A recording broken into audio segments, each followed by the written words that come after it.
Welcome into the roundtable. Bill Priestley here with you, and today we're going to talk a little bit about the rail labor situation. And joining us from New York City is Tony Hatch, the founder of ABH Consulting. And Tony, thanks so much for joining us and talking about a subject that really is kind of long overdue in the fact that we've had these labor negotiations now for about 2.5 years. First off, thanks for joining us. No, thanks for having me. Now, give us a little bit of an overview, kind of where we're at right now. The latest that I've heard is that 3 unions have tentatively agreed to an agreement, and they have to get those ratified, of course, by those unions, and then 8 more still have to make a decision. Correct? Yes, and in the 8 are the big 2, and not to disrespect any of the unions that have agreed or any of the rail workers out there, but right now the rail service issue is one of crews. The 2 unions that make up the train and engine crews, the engineers and the conductors, are the big 2 within the 8 that have yet to agree. That's really what everybody's looking for. Any one of those unions decides to not agree. Finally, let's say we get 7 of the 8, but one of them doesn't. You could still see a strike because the others won't cross the picket line. That strike would last a minute. So I don't really view it as an investable event. If I were a logistics manager, I would be concerned, of course. But from the financial community's perspective, it's the outcome of all of this rather than the actual process that matters. You also alluded, this has been a long time coming. It was delayed a bit by, of course, the COVID, the biggest event in 100 years. But it's always been a lengthy process. It was designed to be a process with all these tripwires to prevent hardcore anger spilling out into a strike that could take down the economy in 1942 or 1952. And really, even today in 2022, still would have a big impact. But when these rules were put together, the railroad industry was the biggest thing in the stock market and the biggest industry on the continent. And so, it was designed to do this. It never surprised me going back to the initial days when they announced that they finally started meeting that it would take this long and may go all the way to the end. That's the process. Yeah, it's definitely getting close to that. We'll talk about that in just a little bit. But as far as logistically and what's going on right now, obviously September 16th is, I think, the end of the cooling off period before you either get a legal or illegal strike, whichever it's going to be. But from what we have right now, what conceivably is kind of likely to happen in your view, given the fact that 3 unions have tentatively agreed, ratification still has to happen, but where are we stuck at right now in terms of is this doable at this point? Do you have enough time to get this all done, or are we looking at going past September 16th? So this is a little bit different since it happens every half decade. I've gone through a bunch of these, but my expertise is railroads, not labor negotiations. I'll say this: 3 of them agreeing to this is a positive sign for what's likely to be the ultimate arbiters of this, U.S. Congress. What you're seeing here is negotiations, to see how a deal can be struck.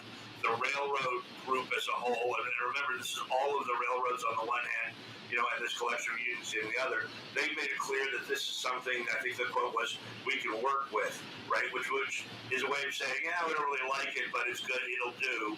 And basically, I think, signaling to the street that they have accumulated enough of reserves to handle which is a pretty large one-time, increase considering the back pay and all that. So maybe they said that too soon. Again, I'm not a labor negotiator, but that allowed many people on the labor side to say, well, if they like it, how can we like it? The rail unions put out a couple of slides that were really interesting that sort of said myths about the PEB process, and then here's the truth. Fake news, real news. And one of the myths was that the rail unions had got jobbed. That this was a huge win for the carriers, and the unions themselves rebutted that, saying, no, this is the biggest, I think, wage increase ever, percentage terms ever reported, et cetera. So, I think there are cooler heads in there. What ultimately I think is going to happen out of this is that we will see something close to what's been announced as the final deal, whether that goes through a last-minute signed deal where both sides, can stake their claim of doing the best they can, and you play the whole PR game, or if it actually goes to a strike or almost a strike, and Congress intervenes.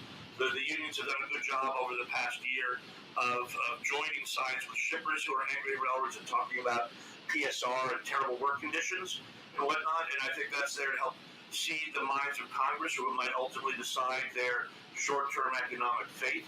But the real process after that's going to be more interesting to me will be the individual carrier negotiations that will take place on work rules after we get pay and benefits done. Pay and benefits is important. We all model this, right?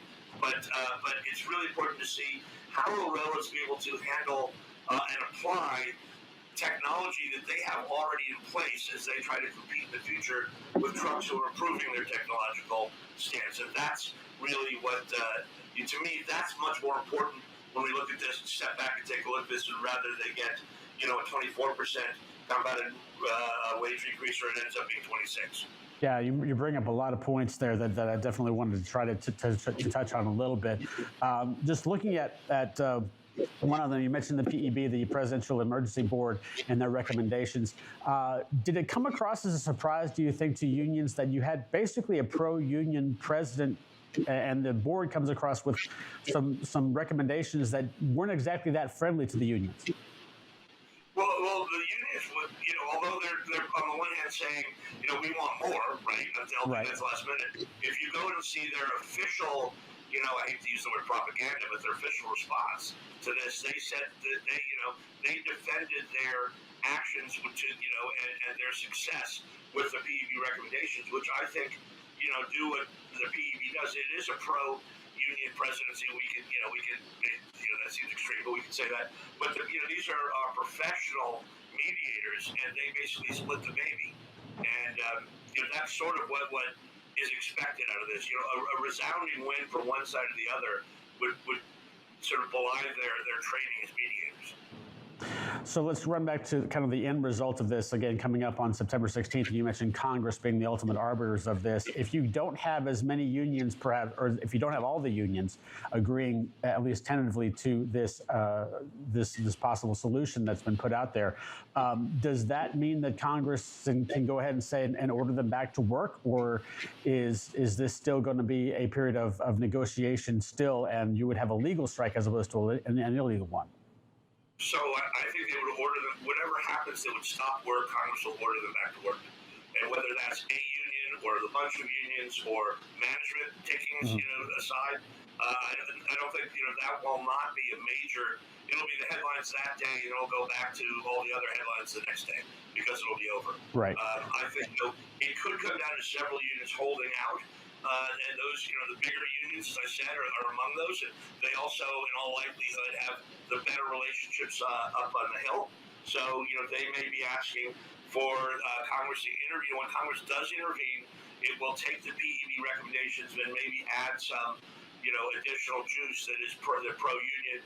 It is a Democratic, House, et cetera. So, that is possible. That may be their strategy. Nonetheless, in my opinion, it will not be very different no matter what from what we see right now. The key in the future is work rules. And here, the pro-union administration has actually impacted this a bit when you have the Federal Railroad Administration, which impacts safety, deciding, it's not yet a rule, but proposing to mandate two-man crews, which are not defensible from a statistical point of view, at a time when railroads have a federally mandated autonomy system called positive train control, plus trip optimizer and other things. In other words, railroads have the technology to be autonomous. Pretty soon, closer to now, they would be trucks, all things being equal, to autonomy. And given that we know how much effort is being spent on truck autonomy, it's important for railroads to be competitive in that game. So for the FRA to step in and say we're going to mandate two-man crews, that's the sign of the pro-union administration, rather than the professional mediators at the NMB who created the PEB recommendations. Gotcha. We've got about a minute and a half left. As far as those other 8 unions are concerned right now, any ideas about what are tying up these negotiations from their perspective? Is it again, maybe talking something about compensation in terms of benefits or work-life balance, that kind of thing? Or is it perhaps connected more to, as you mentioned, the integration of technology and not seeing that technology that may take away union jobs, or perhaps a mixture of both? So the former, because the technology aspects, even the PEB said that should be negotiated locally. And of course, all the local negotiations could be superseded by a rule at the FRA, which would then have to be reversed, et cetera. So I don't think that's a part of this. This is an attempt to use the levers they have in a situation that is pro-labor in general, right? With the very tight labor market, with poor rail service tied officially to lack of crews, to a Congress that is supportive, a president that's supportive. Why not hold out to the last possible minute? I mean, if you can squeeze another dime out, I would do the same thing. That's what I think they're doing. They've all done a pretty good job of releasing information sort of only when necessary. This process historically has been, really private, and then we get a result. And that result could lead to, 20 years ago they had, or more, a half-day strike. Unlikely here. It could lead to that, but I don't know each of the eight's particular thing. But my educated guess is they're just looking for the best deal they can, and there's no reason for them to in their opinion to sign now when they have this environment that they're in, which may be very different a year or 2 years or 5 years when we go back to the table again. Yeah, Tony Hatch, we have to leave it there. Again, thank you so much for joining us. Tony Hatch, the founder of ABH Consulting, and thanks so much for your time. Thank you. Thanks, guys. All right. We'll move on with the show and head over to Kaylee next with weather.